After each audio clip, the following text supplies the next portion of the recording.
Doctor साहब एक चीज़ और आती है, लोग ब्रेन ट्यूमर और ब्रेन कैंसर, इसमें क्या बारीक अंतर होता है? कैसे ब्रेन ट्यूमर क्यों हो जाते हैं? बहुत सारे पेशेंट आते हैं। ट्यूमर एक बड़ा शब्द है।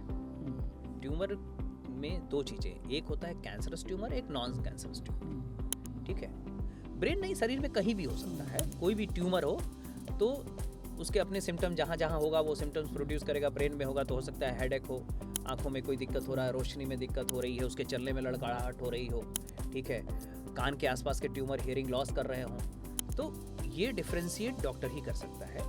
और आजकल तो ट्रीटमेंट है, अगर अर्ली जाते हैं तो जो मैलिग्नेंट है जिसको हम कैंसर कहते हैं वो भी ठीक हो रहा है।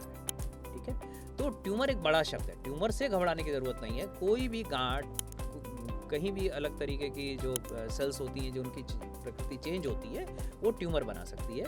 बट ये ट्यूमर को पहचानना है कि ये मैलिग्नेंट है या ये नॉन मैलिग्नेंट, मतलब कैंसरस है या नॉन कैंसरस है। और नॉन कैंसरस आसानी से ठीक हो जाते हैं, इवन अर्ली स्टेज में कैंसरस भी ठीक हो रहे हैं। यहाँ भी एक चीज़ें हैं, मैं आपको बता दूं, जैसे मैं हेड नेक कैंसर डील करता हूँ। मेरे पास पेशेंट आएगा कि मैं बोलूँगा भाई तुम्हारे मुंह में कब से छाला, बोले साहब है तो 3 हफ्ते से, 4 हफ्ते से या कई महीनों से, दर्द होता नहीं है, दर्द नहीं होता है, या गांठ है, बोले ये तो साहब 6 महीने से पड़ी हुई है गांठ।